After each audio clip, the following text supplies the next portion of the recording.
The billionaire stood in front of a broken supercar, shouting, not imagining that the repair would come from the sidewalk. A barefoot girl with a determined look offered to help in exchange for food and was laughed at. But when she brought the engine back to life with a toothbrush and alcohol, the laughter turned to silence. That child hid a gift, a painful past, and a secret that will shock you. If this story interested you, don't forget to subscribe to our channel and tell us what city you're watching us from. We'll keep going. The late afternoon heat was stifling in Detroit, the air thick with humidity and tension. Outside Thornton's elite auto service, a crowd had gathered to witness an unusual confrontation. Robert "Bobby" Thornton, the eccentric tech billionaire known for his electric vehicle innovations and explosive temper, was shouting at the mechanics who refused to prioritize his vehicle over their scheduled appointments. "Do you have any idea who I am?" Thornton's voice carried across the parking lot. His hybrid supercar, a custom-built masterpiece worth more than most people's homes, had stalled in downtown traffic, forcing him to have it towed to the nearest high-end service center. "I have a meeting with investors in an hour." Asterisk. The head mechanic, arms crossed firmly over his chest, remained unmoved. "Mr. Thornton, we understand your frustration, but we have protocols. There are 3 cars ahead of yours." Asterisk. The tension in the air was palpable when a small, clear voice cut through the commotion. "I can fix it for food." Asterisk. The unexpected offer caused everyone to fall silent. Standing on the sidewalk was a girl no older than 7, barefoot with dirt-smudged overalls and wild auburn hair pulled back with a rubber band. Her green eyes studied the supercar with unusual intensity. Thornton S laughter was the first to break the silence. "That's cute, kid. Now run along." "It's the phase sensor," the girl said calmly, approaching the vehicle. "It's sending the wrong signal to the hybrid system." Asterisk. The mechanics exchanged amused glances. One of them, a young man named Mike, mockingly handed her the diagnostic scanner. "Sure thing, little genius. Show us how it's done." Asterisk. To everyone's surprise, the girl, Lily Morgan was her name, though no one had asked, connected the device with practiced ease. Her small fingers navigated through the diagnostic system with surprising familiarity. She read the error codes aloud, explaining each one as if teaching a class. "See, right here. Phase synchronization failure." She pointed to a specific line on the screen. "You got any isopropyl alcohol and maybe an old toothbrush?" Asterisk. Mike, still smirking, provided what she requested. The crowd watched in disbelief as Lily climbed partially into the engine bay, located the connector, carefully cleaned the contact points with the toothbrush dipped in alcohol, and reset the central computer. Asterisk. When Thornton turned the key, the engine purred to life, sounding better than it had in months. Asterisk. The billionaire's jaw dropped. "That's impossible. Even my engineers at Thornton Motors haven't perfected that system yet." Asterisk. Lily wiped her hands on her already dirty overalls. "Engines talk if you listen right," she said with a shrug. "My daddy taught me that." Asterisk. Thornton reached for his wallet, pulling out several $100 bills. "Here, kid, you've earned this." Asterisk. Lily shook her head. "Don't want money. Got no place to keep it safe. A grilled cheese sandwich would be nice, though, and maybe some apple juice, if you have it." Asterisk. The simplicity of her request stunned Thornton. He watched as Mike, now respectful, guided Lily inside the service center's break room to get her something to eat. Asterisk. Unbeknownst to any of them, a customer had recorded the entire interaction on his phone. By nightfall, the video had gone viral. The image was perfect for the internet's appetite. A dirty-faced, barefoot little girl fixing a billionaire's supercar and asking only for a sandwich in return. People called her the girl who hears engines, and social media couldn't get enough. Asterisk. 3 days later, another video surfaced. This time, Lily was helping a family whose SUV had broken down on their way to a hospital with a sick child. She'd diagnosed a fuel pump failure just by listening to the engine, then rigged a temporary solution, using parts from a nearby auto store. Asterisk. In the rundown neighborhood beneath the Roosevelt Bridge, Lily returned to the small, dilapidated shack she shared with her grandmother, Martha Morgan. The elderly woman was dozing in her threadbare armchair, the television flickering in the background. "Grandma, I brought dinner," Lily said softly, placing a paper bag on their wobbly table. She'd stopped at a local diner that had offered her free meals for a week after the owner recognized her from the videos. Martha stirred, her cloudy eyes struggling to focus. "Jack? Is that you, Jack?" "No, Grandma, it's me, Lily." She gently squeezed her grandmother's hand. "Daddy's not here." Martha's momentary confusion cleared. "Of course, sweetheart. I was just dreaming, I suppose." She looked at the food Lily had brought. "You're such a good girl, just like your father." Lily helped her grandmother to the table, carefully hiding her concern. These episodes of confusion had been happening more frequently lately. After dinner, while Martha dozed again, Lily slipped out to their small shed behind the house. Inside, illuminated by a single bare bulb, was her sanctuary, an assortment of salvaged engine parts, old manuals, and tools she'd collected from junkyards.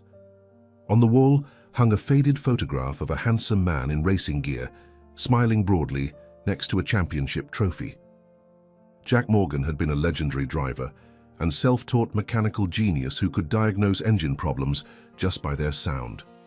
"I fixed another one today, Daddy," Lily whispered to the photo. "You would have been proud." She ran her fingers over an old timing belt he had given her on her 5th birthday. "If I knew then what I know now, maybe I could have saved you." The weight of those words hung in the musty air of the shed.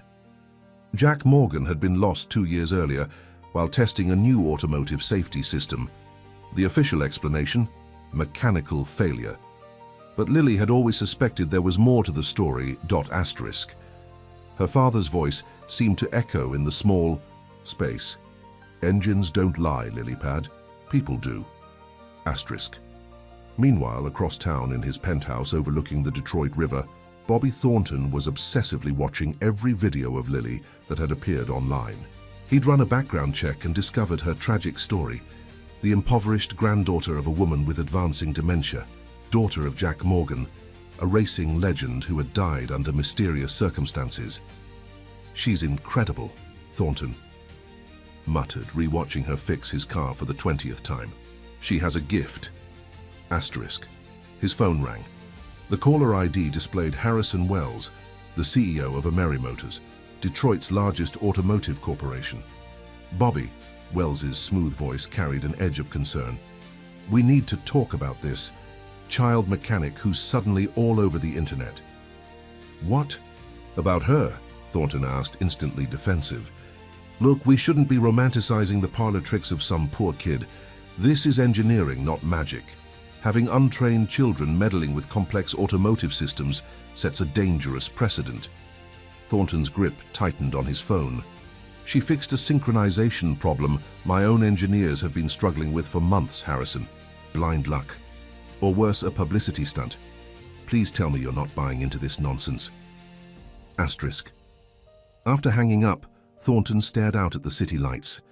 Harrison Wells had always represented everything Thornton despised about the traditional automotive industry: the arrogance, the resistance to change, the dismissal of natural talent in favor of credentials. An idea began to form in his mind. He had been looking for a new philanthropic venture, something with real impact. What if... The next morning, Thornton instructed his driver to take him to the Roosevelt Bridge. He needed to find the girl who could hear engines speak. For Lily, that day began like any other, helping her grandmother dress, making sure she took her medication, and preparing a simple breakfast before heading out to the nearby junkyard to scavenge for parts. She had no idea that her life was about to change forever, or that the engines she loved would soon reveal secrets that had been silenced for years. The black luxury SUV looked distinctly out of place in the shabby neighborhood beneath Roosevelt Bridge.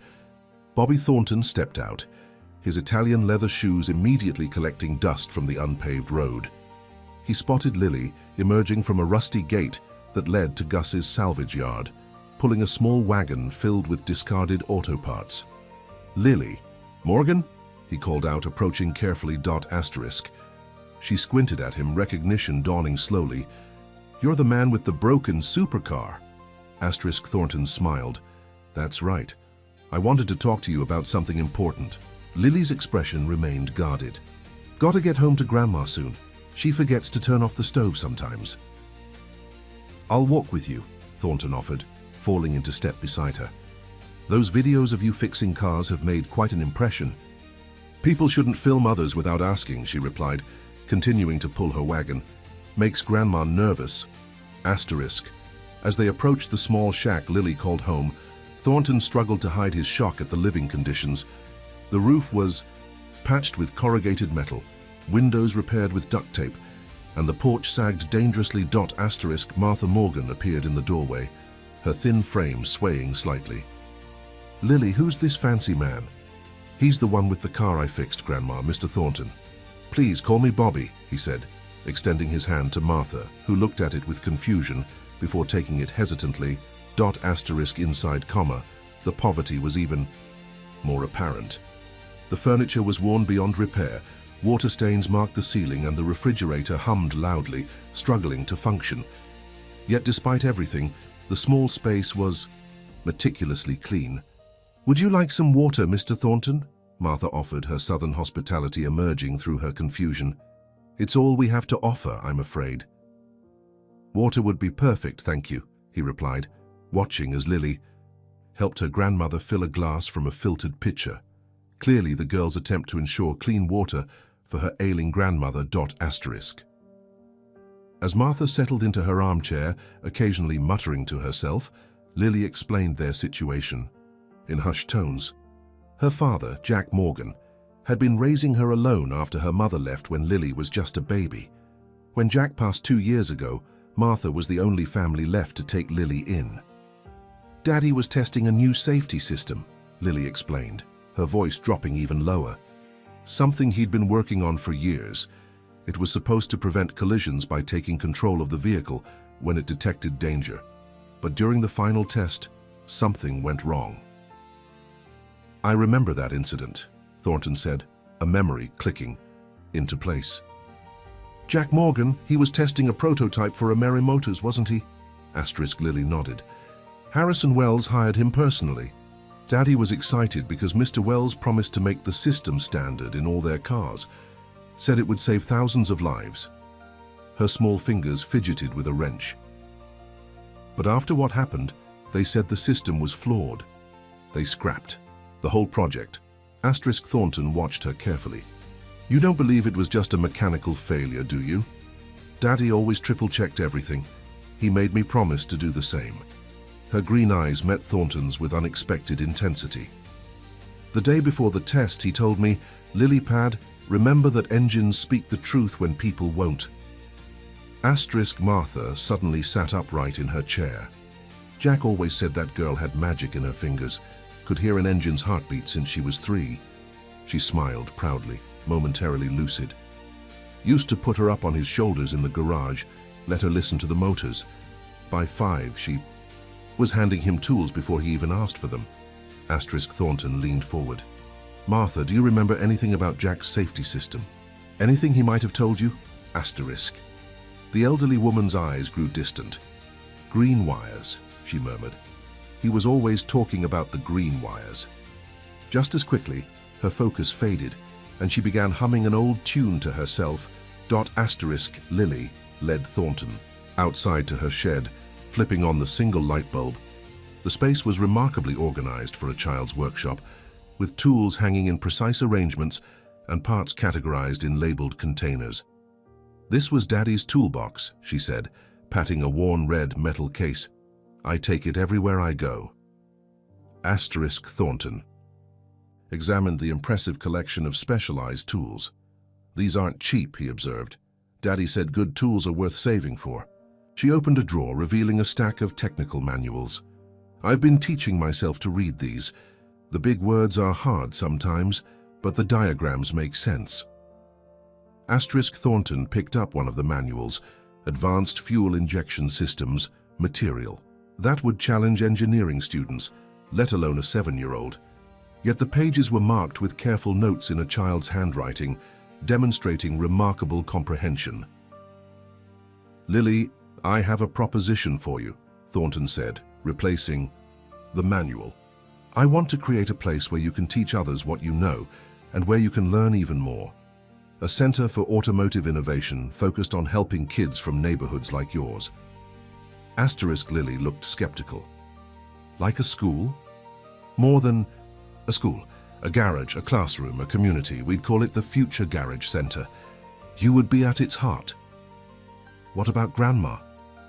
"We'd find a better place for both of you to live. Somewhere safe, with medical care for your grandmother." Lily considered this, her young face serious beyond her years. "Why would you do that? For us?" Thornton chose his words carefully. "Because talent like yours shouldn't be wasted, and because I think your father was onto something important, something that might have been," he hesitated, "misrepresented." Before Lily could respond, they heard Martha calling frantically from the house. They rushed inside to find her in distress, convinced that Jack was coming home for dinner, and she needed to prepare his favorite meal. "It's okay, Grandma," Lily soothed, guiding her back to her chair. "Let me make you some tea."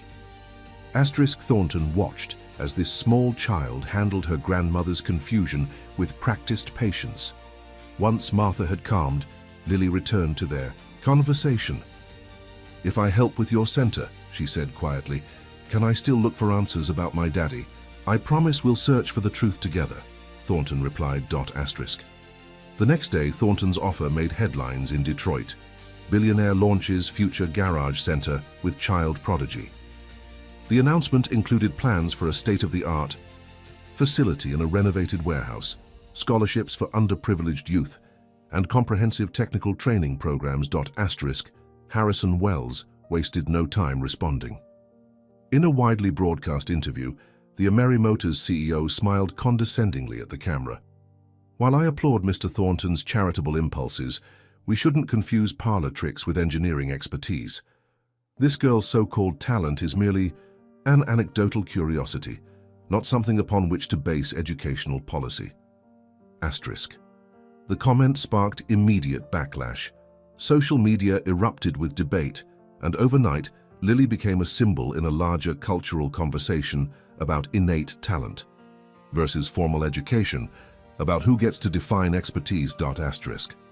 For Lily, however, the stakes were more personal. As she packed her father's tools into a box, preparing for the move to their new apartment near the center, she whispered to his photograph, "I'm going to find out what really happened to you, Daddy. I promise." Across town, Harrison Wells slammed, his office door shouting at his assistant to hold all calls. He unlocked a hidden drawer in his desk and pulled out a worn file labeled Project Guardian Morgan J. Inside was a single photograph of Jack Morgan standing proudly next to a test vehicle, his arm around a younger Harrison Wells. Paperclipped to it was a small green wire dot asterisk. Wells stared at the photo for a long moment before carefully returning it to the folder. He picked up his phone and dialed a number from memory. "It's me," he said when the call connected. "We may have a problem. Morgan's daughter is working with Thornton now." He listened briefly. "No, nothing concrete, but the girl is unnervingly perceptive. Yes, I understand the implications. I'll handle it." As the Future Garage Center took shape over the following weeks, Lily and Martha settled into their new apartment. A modest but clean two-bedroom unit with proper heating, working appliances, and a small balcony where Martha could sit and watch.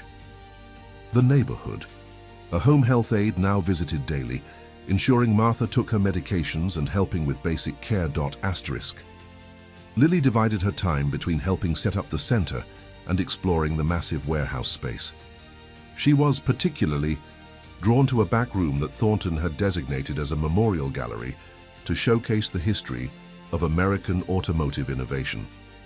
He'd promised that Jack Morgan would have a place of honor there. One evening, as contractors finished up for the day, Lily wandered through the empty building, listening to the echoes of her footsteps on the concrete floor. In the fading light, she ran her hands along workbenches that would soon be filled with eager students. "I wish you could see this, Daddy," she whispered, her voice reverberating in the vast space. Asterisk. She didn't notice the dark sedan parked across the street, or the man with binoculars watching her through the windows, nor did she see him speak urgently into a phone before driving away. Asterisk. The future garage center was set to open in 3 weeks, and Bobby Thornton was sparing no expense for the grand inauguration. What no one realized was that forces were already aligning against them, forces determined to keep certain engines permanently silenced. The grand opening of the future garage center exceeded even Thornton's ambitious vision. The renovated warehouse gleamed with state-of-the-art equipment, colorful murals depicting Detroit's automotive history, and workstations designed to accommodate students of all ages and abilities. More than 500 people attended, including local officials, educational leaders, and families from throughout Detroit's struggling neighborhoods. Lily, dressed in a new pair of overalls with the Future Garage logo embroidered on the pocket, stood nervously beside Thornton as he cut the ceremonial ribbon. Cameras flashed, capturing the unlikely pair, the billionaire in his tailored suit and the small girl whose talent had inspired it all. "This center belongs to the community," Thornton announced, his voice carrying across the crowd. "To every kid who's been told they don't have what it takes, to every person with natural talent who's been denied opportunity. Today we start changing that story." Asterisk. When it was Lily's turn to speak, she stepped forward hesitantly. The microphone had to be lowered significantly for her to reach it. "My daddy always said that engines have a voice," she said softly. The crowd hushed to hear her. "He taught me that if you listen careful enough, they'll tell you what they need. I think people are like that too. We all just need someone to listen, right?" She paused, gaining confidence. "At this center, we're gonna listen to both." Asterisk. The applause was thunderous, and for the first time since her father's accident, Lily felt something like hope taking root. Asterisk. Within weeks, the center was thriving. Children from across Detroit's most underserved neighborhoods filled the workshops, many discovering talents they never knew they possessed. Adult education classes operated in the evenings, offering certification programs for those seeking employment in Detroit's automotive sector. Asterisk. At the center of it all was Lily, who, despite her age, commanded respect from students 3 times her size. In one corner of the main workshop floor, she'd established what everyone called the listening station, a diagnostic area where people brought particularly challenging mechanical problems. "Close your eyes," she instructed 16-year-old Darnell Williams one afternoon as he struggled with a carburetor rebuild. "Don't look at it. Listen to what it's telling you." Asterisk. Darnell, skeptical but willing, closed his eyes. "What do you hear?" Lily asked, starting the small test engine they were working on. It's making a weird clicking sound." "Good. Now, touch the housing. What do you feel?" "It's vibrating funny on the left side." "That's right." Lily grinned. "The float valve is sticking. Your hands and ears figured it out before your eyes could." Asterisk. Moments like these were becoming legendary. Among the students, word spread, and soon the center had a waiting list for enrollment. Local businesses began donating equipment, universities offered partnerships, and a documentary crew arrived to capture the phenomenon. Asterisk. But not everyone celebrated their success. Asterisk. Harrison. Wells watched the growing publicity with mounting concern. After declining an invitation to tour the facility, he called an emergency meeting with the Merry Motors board of directors. "This Thornton publicity stunt has gone far enough," Wells declared, pacing the boardroom. "The Morgan girl is drawing too much attention. People are asking questions about Jack Morgan again, about his safety system." "It's been 2 years," one board member noted. "The accident investigation was conclusive." Asterisk. Wells slammed his hand on the table. "Nothing is conclusive. When it comes to public perception, Project Guardian represented a $100 million investment. If anyone starts digging—" "Harrison," interrupted Eleanor Blackwood, the longest-serving board member, "what exactly are you worried they'll find?" Asterisk. The question hung in the air. Wells straightened his tie. "Nothing to find," he said coolly.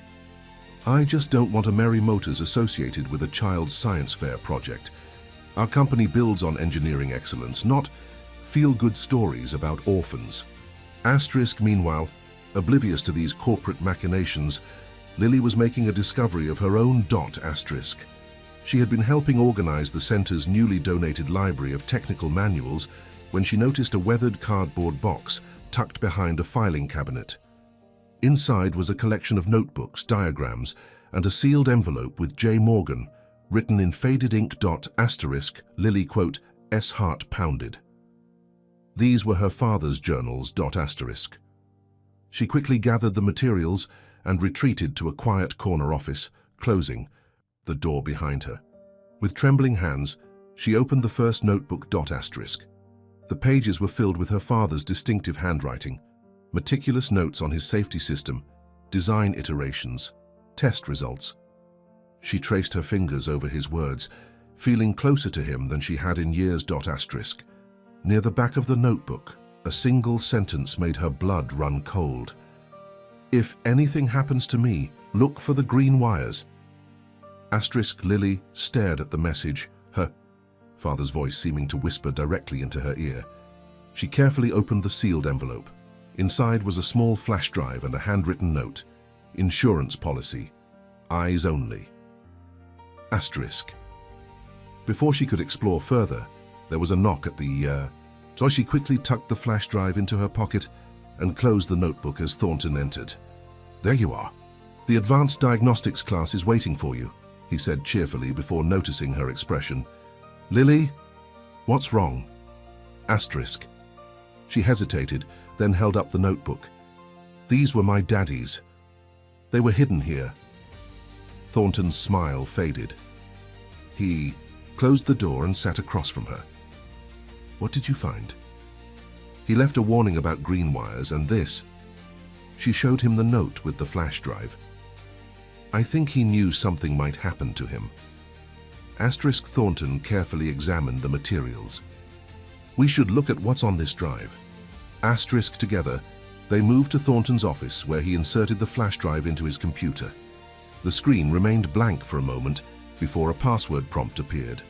Try your birthday, Thornton suggested. Asterisk. Lily typed in the date. Access denied. His birthday. Asterisk. Access denied. Asterisk. Lily thought hard, then typed Lilypad, her father's nickname for her. Asterisk. The drive unlocked, revealing dozens of files with technical names and date stamps.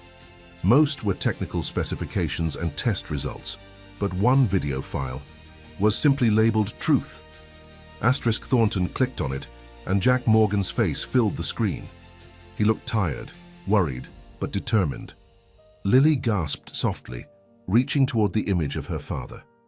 If you're watching this, Jack began, then I've either shared this with you directly or something has happened to me. This is the truth about Project Guardian. Asterisk. He explained that the safety system he'd developed was revolutionary, capable of preventing thousands of accidents annually. But during final testing, he'd discovered a critical flaw. The system could be remotely overridden. Someone deliberately built a backdoor into Guardian, Jack continued, his expression grim. When I confronted management, they claimed it was for emergency services access. But the design, it's too hidden, too sophisticated. This isn't about safety, it's about control. Asterisk. The video ended abruptly. Lily and Thornton sat in stunned silence. He was trying to fix it, Lily whispered. Before the final demonstration. Asterisk. Thornton nodded slowly. And if someone didn't want that fix to happen? Asterisk. The implications hung heavily between them. Thornton quickly copied the files to his secure server and removed the flash drive, returning it to Lily. We need to be careful with this information, he warned. If what your father suspected is true, there are powerful people who wouldn't want this getting out. Asterisk. That night, as Lily helped Martha prepare for bed in their apartment, she was unusually quiet, her mind racing with questions about her father's message. You've got that look, Martha observed, her clarity momentarily sharp. Same look your daddy got when an engine wasn't speaking clear to him. Lily smiled weakly. Just thinking about some stuff at the center, Grandma. Martha patted her hand. Jack always said you had his gift, said you could hear things others couldn't. She paused, her gaze drifting slightly. He was worried. No, those last weeks. Lily's attention sharpened. About what, Grandma? Green wires, Martha murmured, her focus already beginning to slip. He kept checking for green wires. Asterisk. Before Lily could ask more, Martha's home health aide, Nancy, arrived for the night shift. Lily kissed her grandmother goodnight and retreated to her room, where she hid the flash drive in a secret compartment she'd built into her toolbox. Asterisk. Unknown to Lily, across town, Harrison Wells was receiving a troubling report from the private investigator he'd hired to monitor the future garage center. The girl found something today, the investigator explained. She and Thornton spent over an hour reviewing files in his office. They looked concerned. Wells steepled his fingers. Any indication what they found? No clear visuals through the windows, but afterward Thornton upgraded the center's security system, added cameras, changed access codes. Wells dismissed the investigator and poured himself a drink, staring out at the Detroit skyline. He'd worked too hard, come too far to let a child and a billionaire playing philanthropist derail everything. Asterisk. He picked up his phone. It's time to move to the next phase, he told the person on the other end. Make it look like an accident. Asterisk. As a severe thunderstorm rolled across Detroit the following night, the future garage center stood empty and dark. The security cameras recorded the moment when a bolt of lightning struck nearby, causing a momentary power surge. What they didn't capture was the figure who used that moment to enter through a service door, carrying a small package. Asterisk. By the time the first security guard noticed smoke billowing from the east wing, flames had already engulfed the main workshop area. Despite the fire department's quick response, the storm's intensity hampered their efforts. By dawn, nearly half the center lay in ruins, including the library where Lily had found her father's notebooks. Asterisk. When Thornton called to break the news, Lily dropped the phone and ran from the apartment, ignoring Nancy's calls to wait. She raced through the rain-soaked streets, not stopping until she reached the smoldering building. Asterisk. Firefighters were still working to contain hotspots as Lily pushed through the police barrier, her small size allowing her to slip past unnoticed. She made it to the East Wing entrance before a firefighter caught her. "Whoa, kid, you can't go in there, it's not stable." "My daddy's things were in there," she cried, struggling against his hold. Asterisk. The commotion drew Thornton's attention. He rushed over, taking Lily gently by the shoulders. "Lily, it's too dangerous, we have to wait." Asterisk. As the rain continued to fall, they stood together watching the firefighters work, Lily's tears mixing with the raindrops on her face. The center that had represented so much hope now stood partially destroyed, smoke still rising from the charred remains. Official cause was electrical, failure due to the lightning strike, the fire chief told them later that morning. Storm like that, old wiring in the building, it was just bad luck. Asterisk. But as crews began clearing debris from the library area, Lily spotted something among the ashes that made her heart stop. A partially melted strand of green wire. Lily's hand trembled as she pointed to the melted green wire in the debris. "Mr. Thornton," she whispered, her voice barely audible over the noise of the cleanup crew. "Look." Thornton followed her gaze, then quickly positioned himself to block others' view. With a swift motion, he retrieved the wire fragment and slipped. "Tie it into his pocket." "Not here," he murmured, guiding Lily away from the workers. Asterisk. They retreated to Thornton's car, parked at a safe distance from the damaged building. Once inside, Lily burst into tears, not the quiet, controlled crying she usually allowed herself, but deep, racking sobs that shook her small frame. "They did it again," she choked out between breaths, "just like they did to Daddy." Thornton placed the wire fragment in a small evidence bag. "We don't know that for certain," he said, though his tone suggested otherwise. "The green wire?" Lily insisted, struggling to regain composure. "Daddy warned about them. Now it's here, after the fire." Her eyes, red from crying, narrowed with sudden determination. This wasn't an accident. Asterisk Thornton started the car. We need to be strategic, Lily. Whoever might be behind this has resources, influence. We can't just make accusations without proof. The flash drive isn't enough, Thornton interjected gently. Your father's suspicions, even his video, wouldn't stand up against a Merry Motors legal team. We need more. Asterisk. As they drove through the rain-slicked streets of Detroit, Lily gazed out at the passing neighborhoods. The future garage center had begun to transform these communities, offering hope where little had existed before. Now that hope was literally going up in smoke. What do we do? She asked finally. First, we rebuild, Thornton said firmly. We show them they can't stop us that easily. Meanwhile, I'm hiring investigators, professionals who can look into the fire and your father's accident more discreetly. Asterisk. When they arrived at Lily's apartment building, they found a news van parked outside. A reporter immediately approached their car, microphone extended. Mr. Thornton, is it true the fire was caused by negligence? Critics are saying the center wasn't properly equipped with safety systems. Asterisk Thornton shielded Lily from the camera. No comment at this time. Please respect our privacy. Asterisk inside the apartment, they found Martha in a state of agitation, pacing the living room while Nancy tried to calm her. Jack is in trouble, Martha insisted, her eyes wild. I heard it on the TV. The garage is burning. It's okay, Grandma, Lily said, rushing to embrace her. I'm here, I'm safe. Asterisk Martha looked at her granddaughter with momentary clarity. Lily, oh, thank goodness. Then confusion clouded her expression again. But where's Jack? He promised to come home early today. Asterisk Lily exchanged a worried glance with Nancy as she guided her grandmother to the couch. Daddy's not coming, Grandma. Remember, he's gone. Gone fishing? Martha asked hopefully. He does love the lake. No, Grandma. Lily swallowed hard. He's gone to heaven. Asterisk. The words hung in the air, painful but necessary. Martha's face crumpled as reality briefly pierced her confusion. Oh, yes, my Jack is gone. She clutched Lily's hand. But we still have each other, don't we? Always, Lily promised, fighting back fresh tears. Asterisk. That evening, Harrison Wells held an impromptu press conference outside a Merry Motors headquarters. Expressing deep concern about the fire, he managed to subtly undermine the center's legitimacy while appearing sympathetic.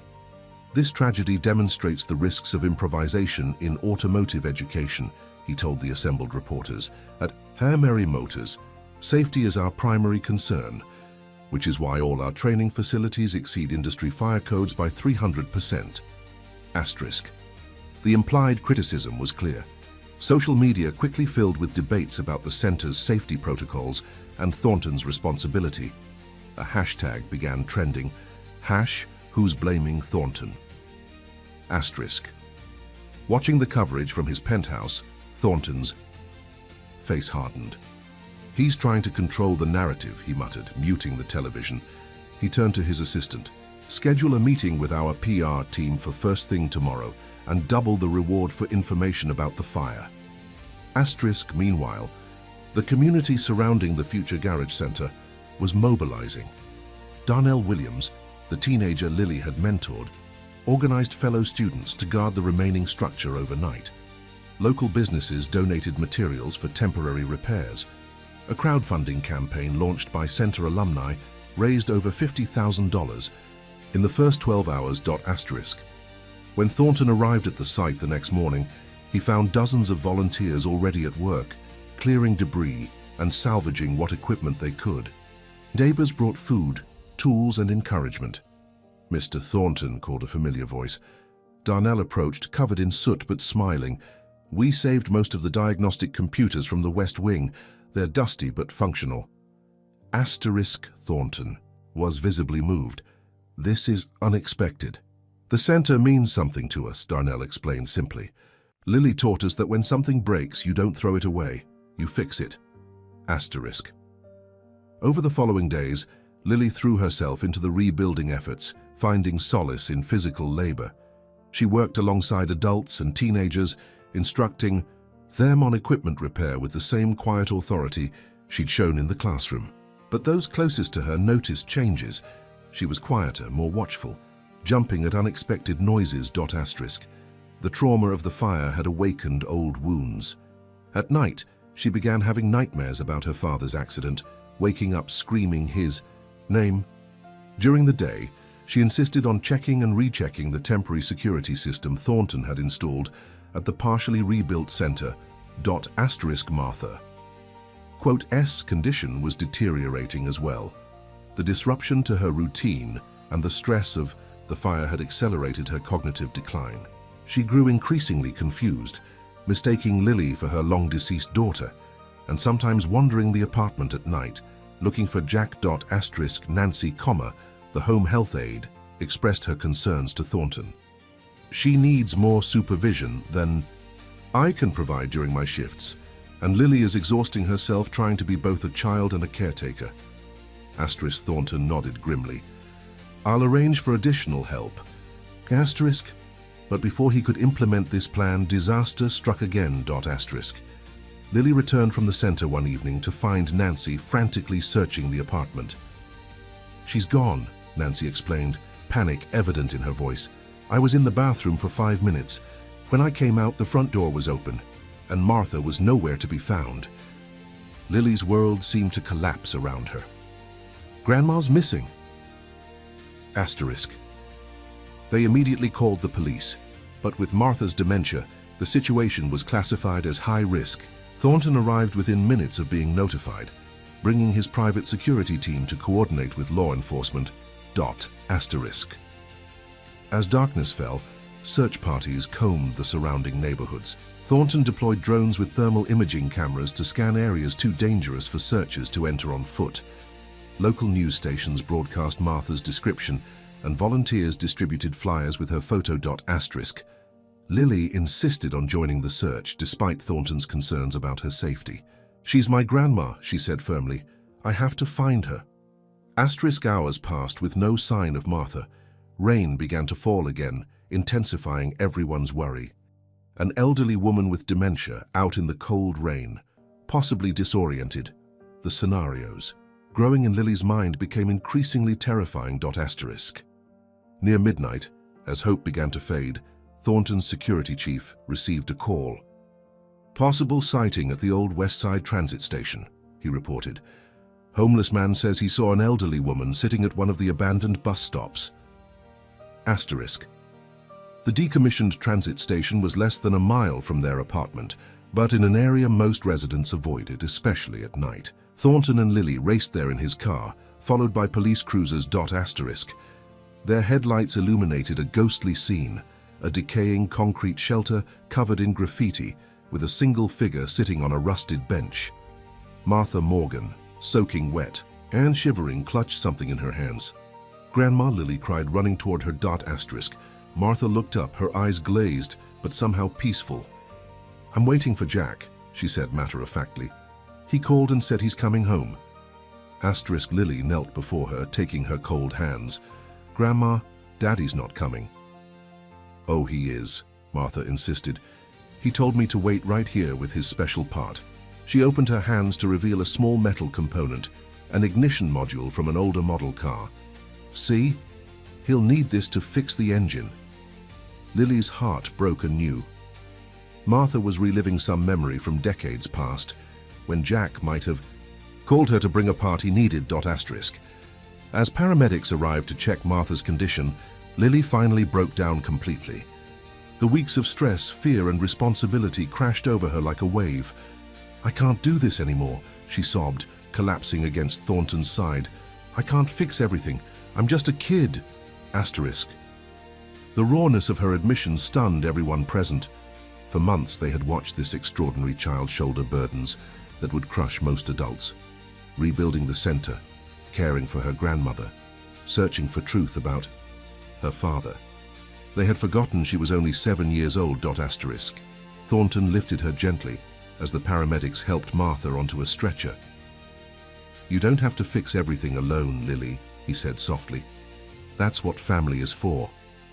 But I don't have a family anymore, she whispered, her voice small and broken. Asterisk. Thornton looked at her with unexpected tenderness. You have us now. Everyone at the center, the community that came together. And me. We're your family. Asterisk at the E. Hospital. Doctors determined that Martha had suffered mild hypothermia but was otherwise physically unharmed. However, her cognitive evaluation showed significant deterioration. The doctor pulled Thornton and Lily aside to deliver difficult news. Your grandmother's dementia has progressed substantially, he explained gently to Lily. She needs round-the-clock professional care now. I'm recommending placement in a memory care facility. Asterisk. Lily nodded numbly beyond tears. Can it be somewhere close, so I can visit her every day? Of course, Thornton assured her, already making mental notes to find the best facility in Detroit. Nothing but the best for Martha. Asterisk. As they sat in the hospital waiting room while Martha was being treated, Lily's phone buzzed with notifications. Videos of her breakdown had gone viral, shared by bystanders who'd recognized her as the girl who hears engines. The public reaction was overwhelming. Sympathy, outrage at her circumstances, calls for support. Asterisk. By morning, the story had dominated local news and spread nationally. The heartbreaking image of the small girl who had inspired so many, now crying that she couldn't fix everything, resonated deeply. Donations flooded in for both Martha's care and the center's rebuilding. Asterisk. What neither Lily nor Thornton could have anticipated was how this moment of vulnerability would change everything. The tide of public opinion was turning against those who had dismissed her, including Harrison Wells, whose earlier comments now seemed particularly callous in light of Lily's obvious suffering. Asterisk. As Martha was settled into lakeside memory care, a premier facility overlooking Lake St. Clair that Thornton had arranged, Lily stood at the window of her new room, watching the gentle waves on the lake. I'm going to fix this, Grandma, she promised quietly. I'm going to find out what happened to Daddy, and then I'm going to make sure it never happens to anyone else. Asterisk. Behind her, Martha hummed contentedly, arranging family photographs on her dresser, occasionally pausing to greet Jack in pictures as if he might answer back. 6 weeks after the fire, the future garage center reopened in a limited capacity. The West Wing, which had suffered less damage, now housed all essential operations, while reconstruction continued on the East Wing. A massive mural adorned the temporary entrance wall, a phoenix rising from flames, painted by local artists and center students. Asterisk. For the reopening ceremony, Lily stood beside Thornton, looking noticeably different. Her auburn hair was neatly braided, her overalls clean and pressed. But the most striking change was in her eyes. A new steeliness had replaced her former innocence. Welcome back, everyone, she said into the microphone, her voice steady. Engines break sometimes. So do buildings. So do people. But we fix what's broken. That's what we do here. Asterisk. The crowd erupted in applause. In the weeks following Martha's hospitalization, Lily had become something of a national symbol. The resilient child mechanic who refused to be defeated by tragedy. Major news outlets had covered her story, and donations for the center had poured in from across the country. Asterisk. After the ceremony, Thornton invited Lily to his office for what he described as an important conversation. The room was now equipped with enhanced security measures, soundproofing, signal jammers, and a sophisticated lock system. I have updates, Thornton said once they were alone. First, the investigators found residue of an accelerant near where the fire started. It wasn't just an electrical failure. Asterisk. Lily nodded, unsurprised. The green wire. Exactly, and there's more. Thornton pulled up a document on his computer. We've been combing through Ameri Motors' financial records, the public ones at least. 3 months before your father's accident, the company quietly acquired a small tech firm specializing in remote vehicle access systems. For the backdoor Daddy found, Lily murmured. Possibly. The timing is suspicious. Thornton leaned back in his chair. But here's where it gets complicated. So I've been approached about expanding the center. Expanding how? Major corporate sponsors want to create a nationwide network of future garage centers, millions in funding, opportunities for thousands of kids like you. He studied her reaction carefully. It would mean partnering with some big names in the automotive industry, including subsidiary companies within the WarmTears family. Lily's expression hardened. "You want to work with the people who might have hurt my daddy? Who burned our center?" "I don't want to," Thornton clarified, "but we need to consider the bigger picture. If we want to survive long-term, we need those resources, and getting inside their corporate structure might give us access to information we couldn't get otherwise." Asterisk. For a long moment, Lily stared at the Phoenix mural visible through the office window. When she finally spoke, her voice was quiet but firm. "If growing bigger means becoming like the people who sabotaged my daddy, then I'd rather it all end right now." Asterisk. Thornton sighed, looking suddenly tired. "I understand your position, Lily. I do. But sometimes in business." "This isn't just business to me," she interrupted, a rare defiance in her tone. "This is about doing what's right." Asterisk. The tension between them was palpable.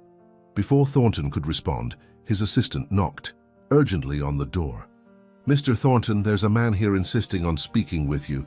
Says he used to work for WarmTears. Says it's about Jack Morgan." Asterisk. The man who entered the office moments later was nervous, constantly glancing over his shoulder despite the center's security. He introduced himself as Edward Barnes, former senior engineer at WarmTears safety division. "I worked with Jack on Project Guardian," he explained, refusing the offered seat. "I've been following the news about the center, about Lily. After seeing what happened to her grandmother," he trailed off, clearly emotional. "I can't stay silent anymore." Asterisk. From his briefcase, Barnes extracted a thumb drive and a folder of documents. "These are internal memos about Project Guardian, the real story, not the sanitized version WarmTears released to the public." Asterisk. Thornton accepted the materials cautiously. "Why come forward now?" Asterisk. Barnes looked at Lily. "Because Jack was my friend, and because what they did to him wasn't right." He hesitated. "I was part of the team that designed the backdoor access. We were told it was for emergency services, police, paramedics. But the implementation was all wrong for that purpose." "Wrong how?" Lily asked. "Too sophisticated, too hidden. Emergency systems need to be straightforward, accessible in crisis situations. This was different, more like a surveillance system." Barnes checked his watch nervously. "I've said too much already. I can't be seen here." Asterisk. After Barnes departed, Thornton and Lily examined the documents. They detailed a systematic effort to undermine Jack's safety concerns, internal memos discussing the potential financial impact of recall scenarios, and most damning communications, suggesting the need to resolve the Morgan situation permanently. "This is it," Lily whispered. "Proof that they did something to Daddy."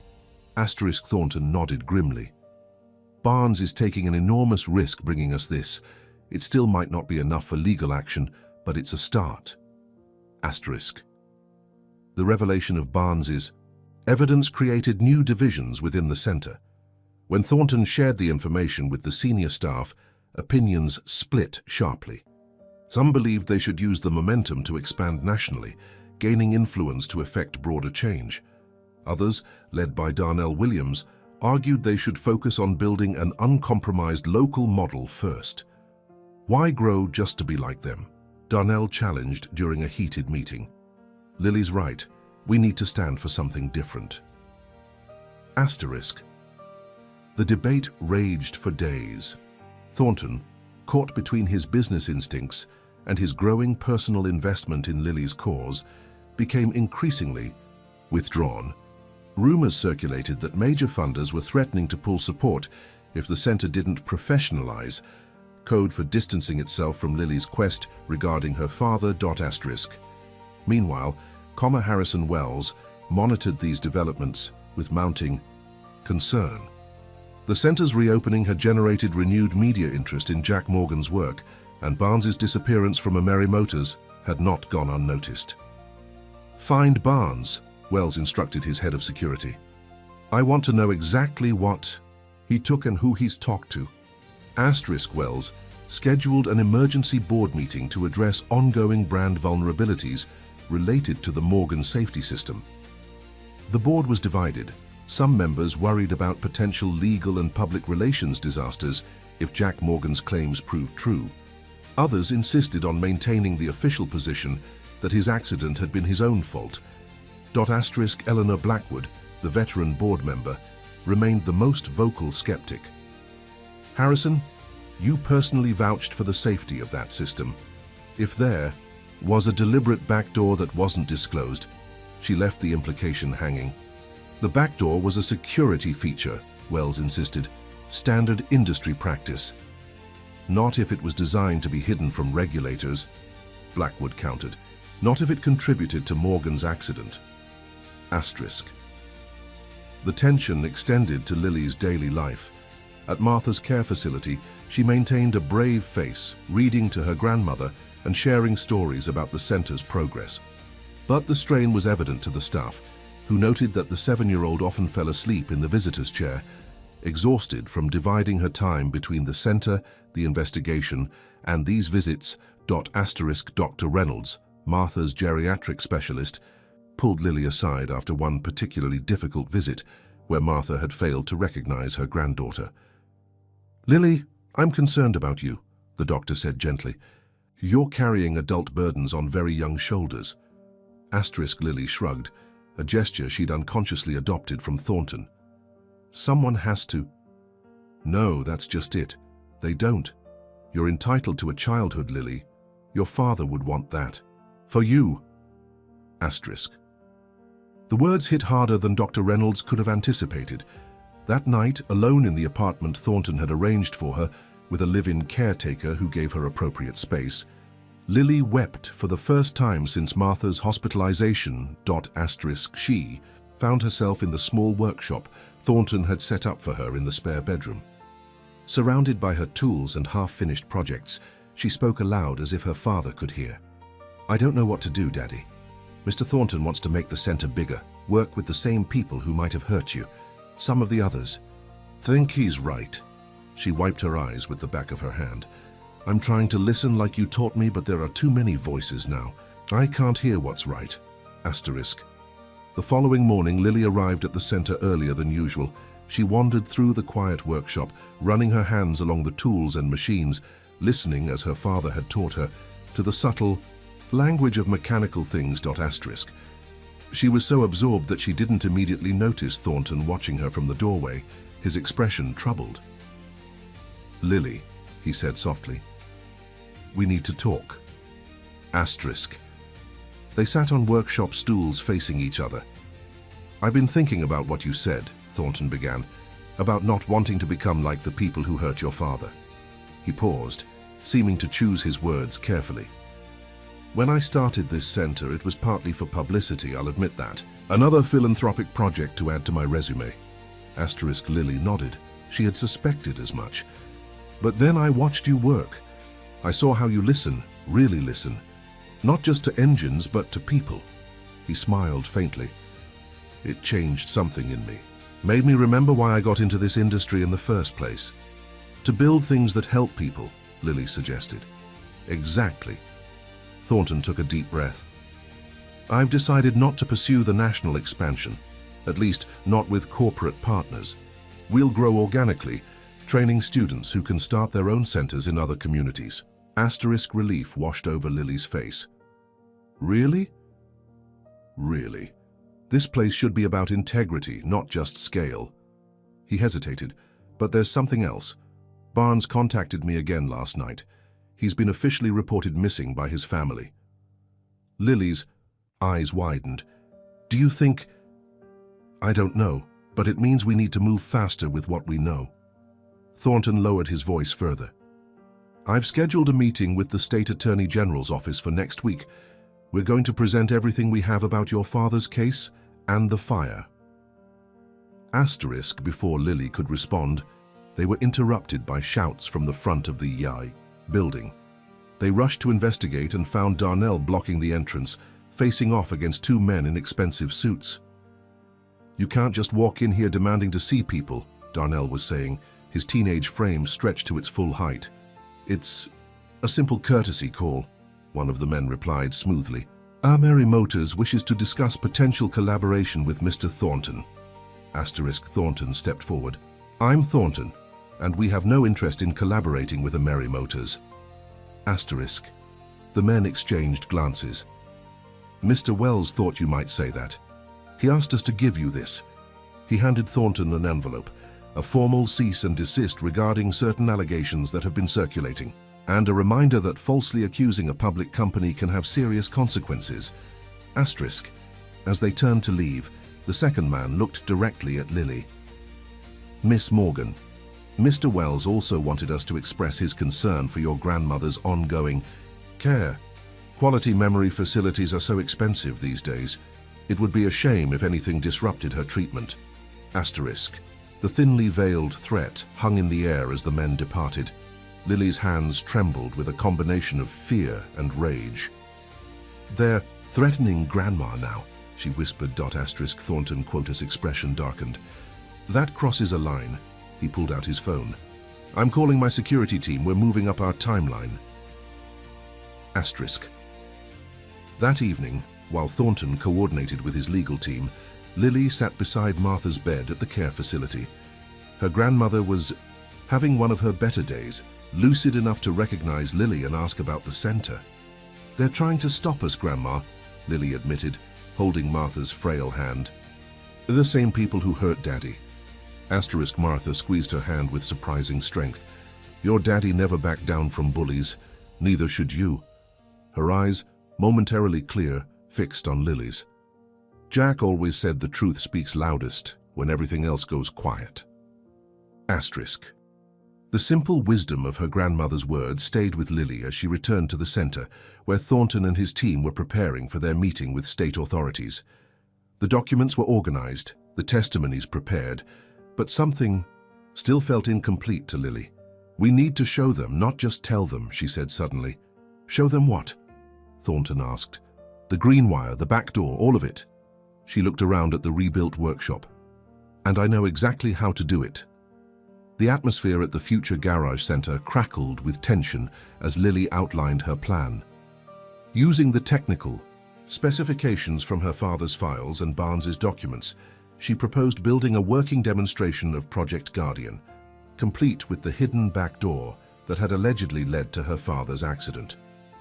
If we can show exactly how it works, how someone could remotely override the safety systems, people will have to believe us, she explained, sketching rapidly on a whiteboard. The senior staff gathered around, expressions ranging from skepticism to admiration. This is incredibly complex work, Thornton cautioned. Your father spent years developing Guardian. I know, Lily acknowledged, but we don't need to recreate the entire system, just enough to demonstrate the flaw he discovered. Darnell studied the diagram. We'd need components a Mary Motors. Doesn't sell to the public. I can source them, Thornton said, discreetly. For the next 5 days, the center's main workshop transformed into a secret laboratory. Thornton restricted access to essential personnel only, installing temporary privacy screens to hide their work from visitors. Lily worked tirelessly alongside the center's most skilled instructors, her small hands confidently assembling circuitry. That would challenge university engineering students. Late one evening, as most of the staff had gone home, Thornton found Lily alone in the workshop, hunched over a circuit board with a magnifying glass. You need rest, he said gently. You've been at this for 14 hours straight. Lily didn't look up. Almost done with the primary interface, just need to... Thornton placed a hand on her shoulder. Lily, stop. Something in his tone made her finally pause and look up. Her eyes were red-rimmed from strain. Your father wouldn't want you driving yourself like this, Thornton said, pulling up a stool beside her. I didn't know him, but I know that much. Lily set down her tools reluctantly. Every day we wait is another day they might hurt someone else or threaten Grandma again. I've taken care of your grandmother, Thornton assured her. I've moved her to a private facility under a different name with round-the-clock security. Wells can't touch her now. Relief washed over Lily's face. Thank you. Now it's your turn to take care of yourself. Thornton gestured toward the exit. Go home. Sleep. The circuit boards will still be here tomorrow. Asterisk, as they prepared to leave, Lily's phone buzzed with a news alert. Harrison Wells had scheduled a major press conference for the following day to announce a revolutionary safety system being implemented across all Millionaire vehicles. "They're going public with it," Lily whispered, showing Thornton the screen. "They're releasing the system with the back door still in it." Thornton's expression hardened. "We need to accelerate our timeline. The demonstration isn't ready. It doesn't have to be perfect. It just has to be convincing enough to get the authorities to issue a temporary injunction against the system's deployment." Thornton was already calling his legal team. "If we can delay Wells long enough to complete our investigation," his words were interrupted by the center's security alarm. Red lights flashed throughout the building as the automated system announced a perimeter breach. Thornton immediately pulled up the security camera feed on his tablet. "3 men, east entrance," he reported tersely. "They're trying to bypass the lock." Lily's blood ran cold. "They're here for our prototype. We need to get out, now." Thornton grabbed the central processor for their demonstration model, a small black box with custom circuitry, and thrust it into Lily's backpack. "Take this and go. Out through the service exit. My driver is still in the parking lot. Tell him to take you to Protocol House." "What about you?" "I'll delete the design files and meet you there." When Lily hesitated, he added firmly, "Go, Lily. This is what your father would want." Asterisk heart pounding, Lily slipped through the darkened workshop toward the service corridor. Behind her, she could hear the main doors being forced open, followed by Thornton's voice challenging the intruders. She wanted desperately to turn back, but the weight of the processor in her backpack reminded her of what was at stake. Asterisk. The service exit led to a narrow alley behind the building. Thornton's driver, a former military man named Steve, was already waiting with the car running, alerted by the security system. "Where's Mr. Thornton?" he asked, as Lily scrambled into the back seat. "Still inside. He said to take me to Protocol House." Asterisk Steve nodded grimly and pulled away from the curb, just as shouts erupted from the center's main entrance. In the rearview mirror, Lily caught a glimpse of police cars arriving, their lights painting the night in red and blue streaks. Asterisk Protocol House turned out to be a nondescript brownstone in a quiet neighborhood, one of several safe houses Thornton maintained throughout the city. Inside, a housekeeper named Mrs. Chen showed Lily to a bedroom that looked prepared for such emergencies, complete with basic toiletries and clothes in approximately her size. "Mr. Thornton will contact us when it's safe," Mrs. Chen assured her. "Try to rest." Asterisk rest, however, proved impossible. Lily paced the room, clutching her phone, waiting for news from Thornton. An hour passed, then 2. Finally, shortly after midnight, a text arrived. "All clear. Intruders arrested. Coming to get you." Asterisk. When Thornton arrived 30 minutes later, his normally immaculate appearance was disheveled. A bruise was forming along his jawline. "What happened?" Lily gasped. "Our friends from Millionaire decided to pay an unscheduled visit," Thornton explained, settling heavily into an armchair. "They claimed they were investigating reports of stolen intellectual property." "They were trying to plant evidence," Lily guessed. "Most likely. Fortunately, our security system recorded everything, and I had the police on speed dial." Thornton managed a tired smile. The officers were particularly interested in the crowbars and electronic lockpicking equipment the investigators brought with them. Asterisk. The encounter at the center made headlines the next morning. "Break-in at future garage. Thwarted." Millionaire issued a statement denying any connection to the individuals arrested, describing them as independent contractors performing routine corporate security assessments. Asterisk Harrison Wells' planned press conference was hastily rescheduled, then postponed indefinitely as the company dealt with the public relations fallout. The delay gave Lily and Thornton precious time to complete their demonstration model. Asterisk. 2 days later, they presented their evidence to Assistant State Attorney General Sofia Ramirez. The meeting took place at Thornton's corporate headquarters with enhanced security, and Thornton's full legal team present. Lily, dressed in her cleanest overalls with the Future Garage logo, stood beside a table holding their demonstration unit. Despite Thornton's coaching, she was visibly nervous facing the government officials. "Miss Morgan," Ramirez began gently, "I understand you have information regarding safety concerns within a Millionaire system." Lily nodded, then found her voice. "My dad, Jack Morgan, discovered something dangerous in a system called Project Guardian. When he tried to fix it, something bad happened to him." She glanced at Thornton, who nodded encouragingly. "We rebuilt part of the system to show you what he found." With steady hands that belied her age, Lily activated the demonstration unit.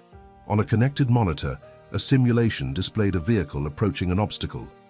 The Guardian system engaged correctly, applying brakes to avoid collision. "This is how it's supposed to work," she explained, "but there's a secret door built in." She pointed to a specific circuit path. "These green wires connect to a hidden receiver. With the right signal, someone outside the car can take control, disable the brakes, even accelerate." Ramirez leaned forward, clearly intrigued. "And you believe this back door contributed to your father's accident?" Thornton intervened, presenting Barnes's documents and the evidence they'd gathered about the fire at the center. "We have reason to believe Jack Morgan was silenced when he discovered this vulnerability, and that efforts to suppress this information continue." The Assistant Attorney General examined the materials carefully. "This warrants investigation, certainly. But I must caution you, these are serious allegations against a major employer in our state. We'll need more than circumstantial evidence to take action."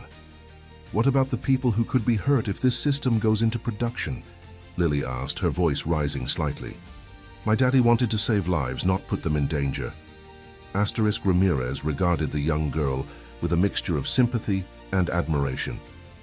"I understand your concern, Miss Morgan. I promise you we will investigate thoroughly." She gathered the documents. "In the meantime, I can request a regulatory review that might delay implementation."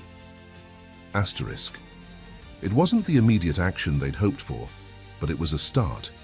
As they left the meeting, Thornton placed a reassuring hand on Lily's shoulder. "You did well in there. Your father would be proud." "But will it be enough?" Lily asked, her eyes troubled. "It's a first step," Thornton replied. "Sometimes that's all we get." News of the regulatory review sent shockwaves through Millionaire. Harrison Wells called an emergency executive session, barring even assistance from the room. "Someone talked," he announced to the assembled executives. "Someone with detailed knowledge of Project Guardian's architecture." "Barnes," suggested the chief technology officer. "He's still missing." "Find him," Wells ordered, "and prepare contingency statements about the back door. We'll call it an administrative access portal for software updates and emergency services." Eleanor Blackwood, who had remained silent until now, finally spoke. "Harrison, if this system has the vulnerability the Morgan girl described, we cannot legally or ethically deploy it." "The vulnerability is a feature, Eleanor," Wells countered. "Every automotive AI system has override capabilities. We're not unique." "But most disclose those capabilities to regulators," she persisted. "Did we?" The uncomfortable silence that followed was answer enough.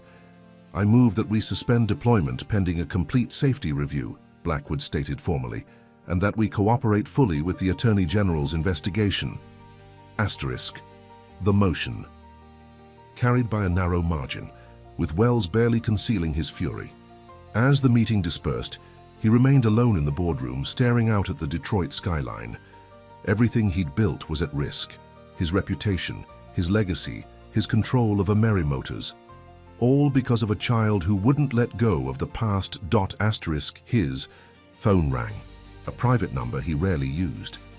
The voice on the other end was terse. "We have a problem with Barnes. He's prepared to go public tomorrow." Wells closed his eyes briefly. "Handle it, whatever it costs." At the Future Garage Center, the mood was cautiously optimistic. The regulatory review had temporarily halted Project Guardian's deployment, and Thornton's legal team was preparing for what might become a lengthy legal battle. Lily had returned to teaching at the center, finding comfort in the routine and in helping others. One evening, as she was demonstrating carburetor adjustments to a group of teenagers, her phone buzzed with a news alert. Her hands froze as she read the headline, "A Merry Motors whistleblower found prepared to testify." She immediately sought out Thornton, who was already watching the breaking news in his office. Edward Barnes had emerged from hiding, accompanied by attorneys from a prestigious firm specializing in corporate whistleblower cases. He was scheduled to give a formal statement the following day regarding systemic safety violations at a Merry Motors. "This changes everything," Thornton said, his excitement evident. "Barnes has direct knowledge of the project. If he corroborates our claims publicly." The center's security system interrupted with an urgent alert. "Perimeter breach detected. Multiple access points." Thornton quickly pulled up the security feed. "It's not a Merry Motors this time," he said grimly. "It's the FBI." Moments later, agents entered the building, presenting a warrant to search the premises and seize all materials related to Project Guardian. The lead agent approached Thornton and Lily. "Mr. Thornton, Miss Morgan, we have reason to believe you're in possession of proprietary technology belonging to a Merry Motors. We're here to secure that technology pending investigation of industrial espionage charges." "Espionage," Thornton repeated incredulously. "We're the ones who reported safety concerns." "Sir, I'm just executing a warrant," the agent replied professionally. "You'll have an opportunity to address these matters in court." As agents began boxing up their prototype and documentation, Lily noticed something odd. The lead agent deliberately looked away when a junior agent mishandled their main demonstration unit, accidentally dropping it. The delicate circuitry inside shattered audibly.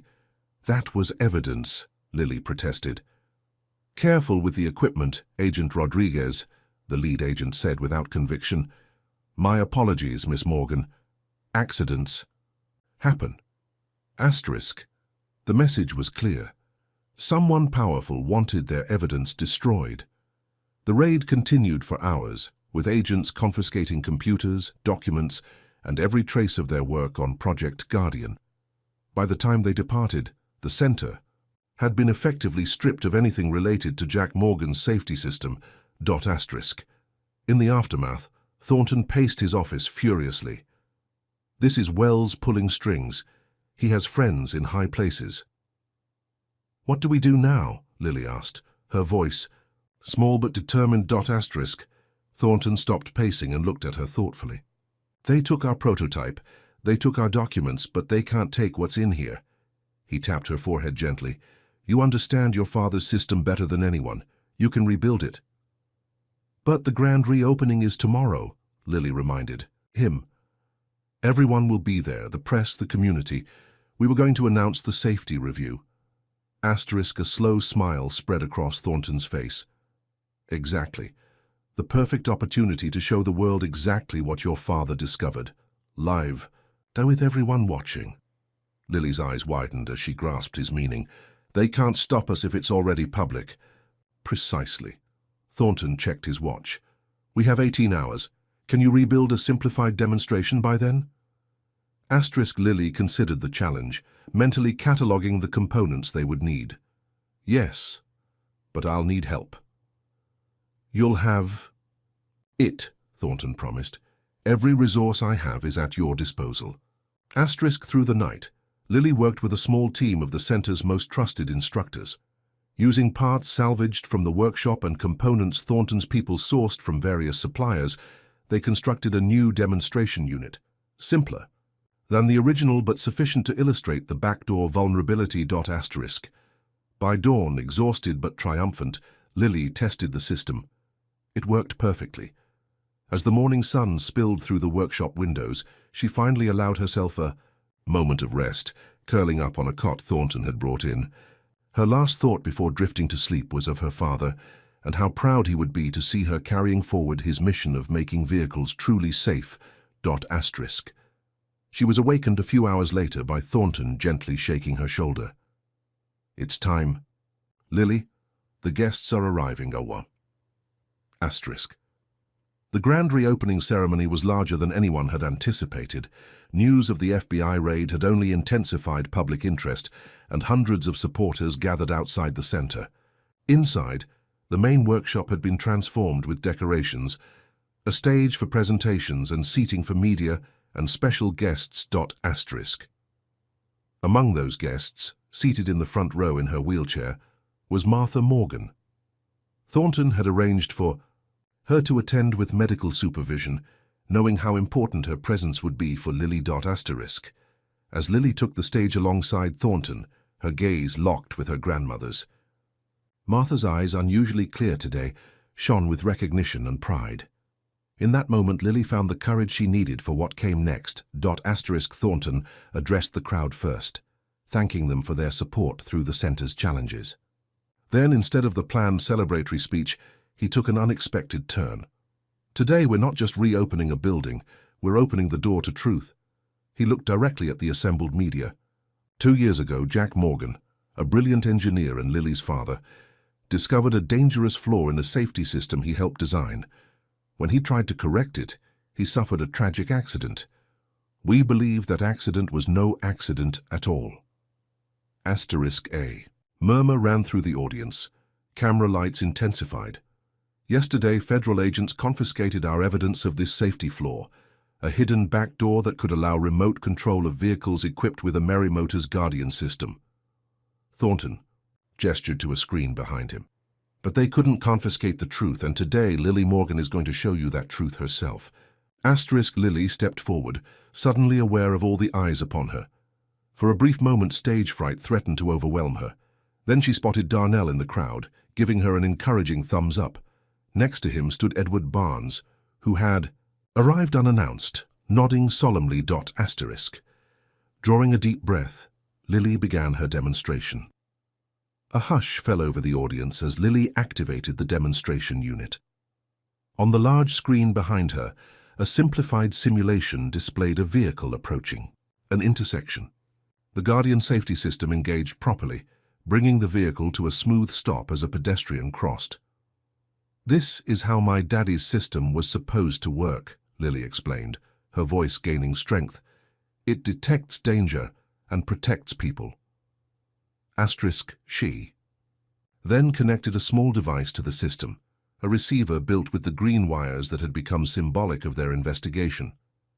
"But there's a secret door hidden in the system. With the right signal, someone outside the car can take control." Asterisk. 2. Demonstrate. She activated a separate transmitter. The audience gasped as the simulated vehicle suddenly accelerated through the intersection, bypassing the safety protocols entirely. "This back door isn't in the official design," Lily continued. "It's not in any of the safety documentation, but it's in every Guardian unit a Merry-Motors plan to install in their vehicles." Asterisk. The media representatives frantically took notes and captured footage.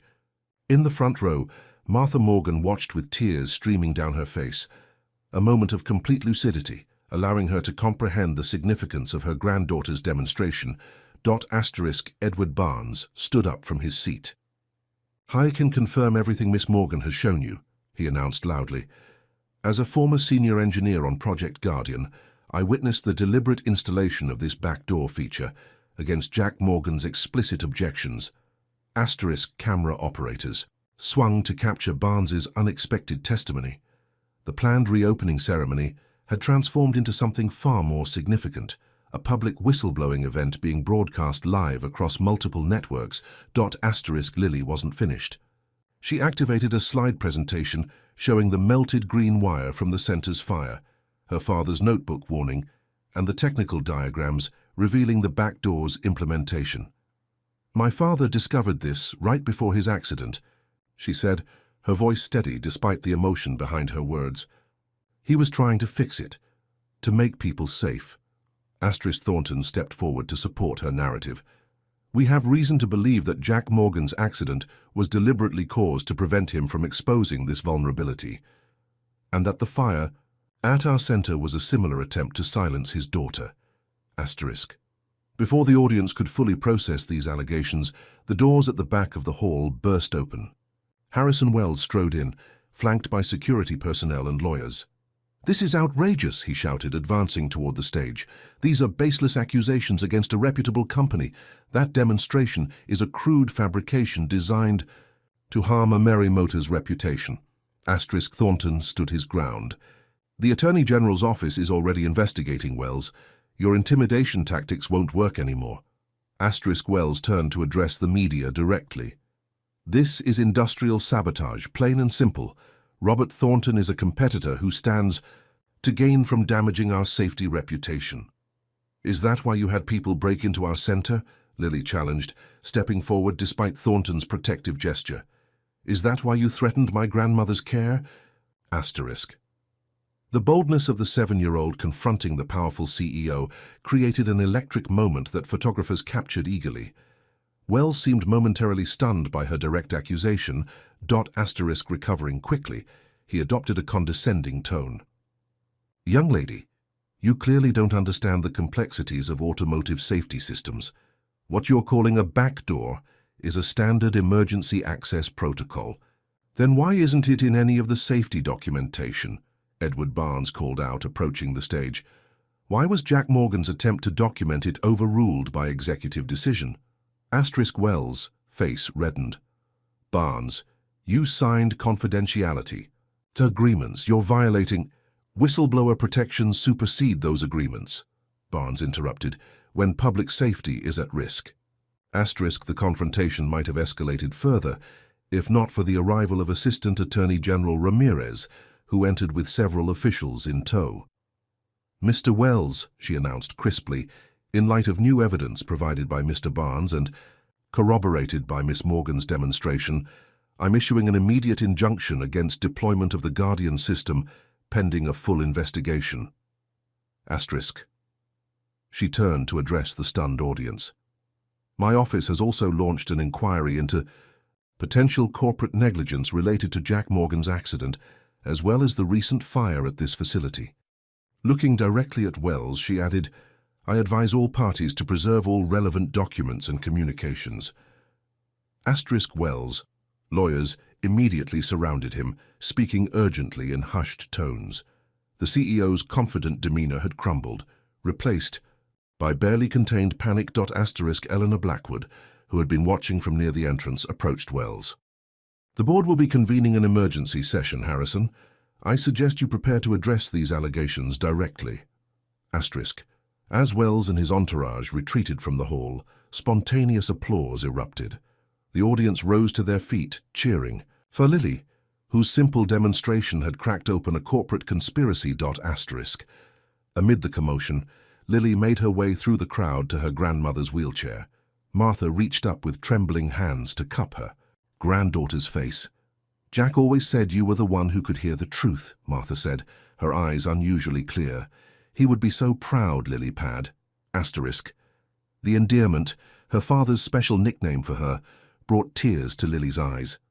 For a brief, precious moment, Martha was fully present, the fog of dementia temporarily lifted by the significance of the event. In the days that followed, the story dominated national headlines. "Child prodigy exposes automotive safety scandal," proclaimed the Detroit Free Press. Television news programs ran special segments on Jack Morgan's original safety vision and the corporate corruption that had undermined it. Harrison Wells was placed on administrative leave pending the investigation, and a Merry Motors' stock plummeted as investors reacted to the potential liability and damaged reputation. Edward Barnes provided extensive testimony to federal investigators, revealing a pattern of safety compromises driven by profit motives. At the Future Garage Center, the aftermath brought both challenges and opportunities. Some corporate sponsors withdrew, uncomfortable with the center's new reputation for corporate accountability. But individual donations surged, along with applications from students and volunteer instructors. Thornton called a staff meeting to address their path forward. "We're at a crossroads," he acknowledged. "The easy path would be to accept a Merry Motors settlement offer, which their lawyers presented this morning, and agree to certain limitations on our public statements." "How much?" someone asked. 20. "$1 million," Thornton replied. Contingent on confidentiality provisions. Asterisk murmurs rippled through the assembled staff. It was an enormous sum that would secure the center's financial future for years. And if we don't take it? Darnell asked. Then we continue as we are. Independent, outspoken, but with less certain funding. Asterisk all eyes turned to Lily, who had been listening quietly. Despite her youth, everyone recognized that this decision ultimately belonged to her. My daddy didn't believe in silence, she said simply. Neither do I. Asterisk Thornton smiled, as if he'd expected nothing less. Then we keep our voice and we find another way. Asterisk that other way emerged in the coming months. As the legal proceedings against Millionaire Motors continued, students and graduates from the Future Garage Center began establishing satellite workshops in other communities. These weren't franchises or corporate expansions, but independent operations, sharing the center's ethos of accessible education and ethical engineering. Asterisk. By the 6-month anniversary of the reopening, 12 such satellite centers were operating across 5 states. Each maintained its autonomy while adhering to a shared set of principles drafted collectively and nicknamed the Morgan Standards, emphasizing transparency, safety, and the belief that mechanical expertise could come from unexpected sources. Asterisk the original center in Detroit evolved as well. With Lily's guidance, they established a dedicated safety testing facility where automotive manufacturers could voluntarily submit new systems for independent review. The irony wasn't lost on anyone when Millionaire Motors, under new leadership following Wells' resignation, became one of the first companies to participate. Asterisk. For Lily personally, the aftermath brought significant changes. A trust was established from the proceeds of a book about her father's work, providing for her education and Martha's continued care. Child welfare authorities, initially concerned about her unusual living situation, approved a guardianship arrangement where she lived primarily with a vetted foster family while maintaining her role at the center under appropriate supervision. Asterisk. Most importantly, she began experiencing moments of childhood that had previously been sacrificed to her responsibilities. She joined a robotics club at school, made friends her own age, and occasionally allowed herself the luxury of working on projects simply because they were fun, not because they served a larger mission. Asterisk one crisp autumn afternoon, 3 years. After the dramatic reopening, 16-year-old Darnell, now a paid instructor at the center, found Lily in the memorial room that had been established to honor Jack Morgan. At 10 years old, she was still small for her age, but there was a quiet confidence in her bearing that commanded respect from people 3 times her senior. Asterisk. She stood before a display case containing the original green wire from the fire preserved, alongside her father's notebooks and a photograph of him in his racing days. Ms. Ramirez called, Darnell said, using the title Lily had earned despite her youth. The final settlement is approved. Millionaire Motors will be implementing your father's original safety system, the real one without the back door, in all their vehicles starting next year. Asterisk Lily nodded, unsurprised. The legal battles had been lengthy, but ultimately successful. They're calling it the Morgan Guardian System, she said. Daddy would have liked that. Your grandmother would have been proud too, Darnell added gently. Asterisk Martha had passed peacefully in her sleep the previous winter, during a period of stability, where she had recognized Lily consistently for several weeks, a precious gift after years of cognitive decline. She knew, Lily said with quiet certainty. At the end, she knew we'd fixed what was broken. Asterisk. They stood in companionable silence for a moment before Darnell remembered his original purpose. Almost forgot. The new group from Chicago is here for their training. They're pretty nervous about meeting the famous Lily Morgan. Asterisk Lily laughed, a sound that had become more frequent as the weight of her mission gradually lightened. Tell them I'm just a girl who listens to engines. And people, Darnell added. Don't forget that part. Asterisk. As they walked toward the main workshop, Lily passed a framed photograph taken on the day of the reopening, her small figure standing defiantly next to Thornton as they faced down Harrison Wells. Beneath it, was a plaque with words she had spoken that day, now the center's unofficial motto. My father taught me that every engine has a voice, but they also have silences. I listened to both. Asterisk. The workshop hummed with activity. Students of all ages bent over engines, computers, and design tables. Robert Thornton, who now divided his time between his corporate responsibilities and the center, was demonstrating a new diagnostic technique to a group of teenagers. Asterisk. He caught Lily's eye and smiled warmly. Their relationship had evolved from patron and prodigy to something more familial. Though not her legal guardian, he had become a consistent presence in her life, attending school functions, celebrating birthdays, offering guidance without attempting to replace the father she had lost. "Everyone," Thornton called out, "please welcome our Chicago team, who'll be establishing the 14th Independent Future Garage satellite next month." Asterisk. The visitors, 3 women and 2 men from diverse backgrounds, looked around the facility with obvious admiration. Their spokesperson, a former auto worker who had lost her job when her plant closed, stepped forward. "We can't thank you enough for this opportunity," she said. "Our neighborhood has been struggling since the factory shut down.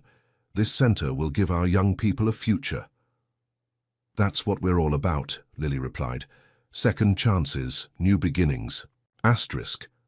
As she began showing the visitors around the facility, a young boy trailing behind the group caught her attention. About 7 years old, with serious eyes and oil-stained hands, he reminded her powerfully of herself when she'd first encountered Thornton's broken supercar. "You like engines?" she asked him gently. Asterisk. He nodded shyly. "My mum says I'm always taking things apart." "Me too," Lily confided, kneeling to his level. "Want to see something cool?" Asterisk. She led him to a special workstation designed for younger students, with tools, sized for smaller hands. From a drawer she extracted an old timing belt, the same one her father had given her on her 5th birthday, now preserved as a teaching tool. "This is where every engine's heartbeat comes from," she explained, placing it in his hands. "If you listen carefully, it'll tell you all its secrets." Asterisk. The boy's eyes widened with wonder as he examined the belt. "I think I hear it," he whispered. Asterisk. Lily smiled, recognizing in him the same spark that had defined her own journey. "Then you're already on your way." Asterisk. Later that evening, after the visitors had departed and the day's classes had ended, Lily climbed the stairs to the center's rooftop observation deck. The setting sun bathed Detroit's skyline in golden light, the city's automotive heritage represented in the factories and headquarters visible in the distance. Asterisk. Robert Thornton joined her, offering a mug of hot chocolate, a tradition they had established for marking significant milestones. 14 centers now, he remarked, with Chicago joining next month. Not bad for 3 years' work. "And they're all doing it their own way," Lily added with satisfaction, "just like we planned." Asterisk. They sipped their drinks in comfortable silence, watching the city lights begin to twinkle as dusk descended. "Your father once told me something important," Martha had said during one of her last lucid periods. He said, "Engines don't just run on fuel, they run on trust. The driver trusts that when they turn the key, everything will work as promised." Asterisk. Lily had carried those words with her, understanding more deeply as she grew older that her fight had never been just about a safety system or corporate malfeasance. It had been about restoring that fundamental trust between makers and users, between teachers and students, between one generation and the next. Asterisk. The future Garage Center had become more than a memorial to Jack Morgan, or a platform for his daughter's extraordinary talents. It had evolved into a movement, a philosophy that was quietly transforming how people thought about technology, expertise, and community. Asterisk. Lily Morgan would never be a normal child. Her experiences had shaped her too profoundly for that. But she had found something perhaps more valuable: purpose. Not the desperate, driven purpose that had consumed her in the early days after her father's accident, but something more sustainable. The calm, steady conviction that comes from knowing exactly where you belong and what you're meant to do. Asterisk. As Darkness fell completely over Detroit. Thornton checked his watch. "We should head down. The documentary crew will be here early tomorrow."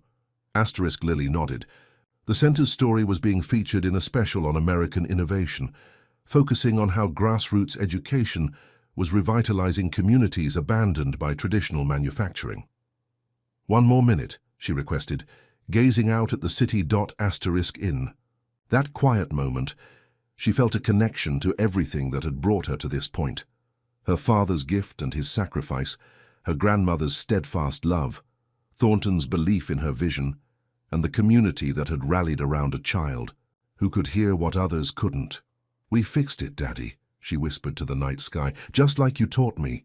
With that private acknowledgement, she turned to follow Thornton downstairs, ready for whatever challenges tomorrow might bring.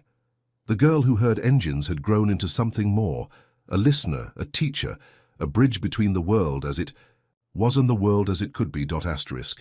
And wherever there were machines running silent that should be speaking, or people with voices that deserved to be heard, Lily Morgan would be there, listening carefully, making broken things whole again. "While there'll always be engines that need fixing," she once told a reporter who asked about her future plans, "it's the people behind them that matter."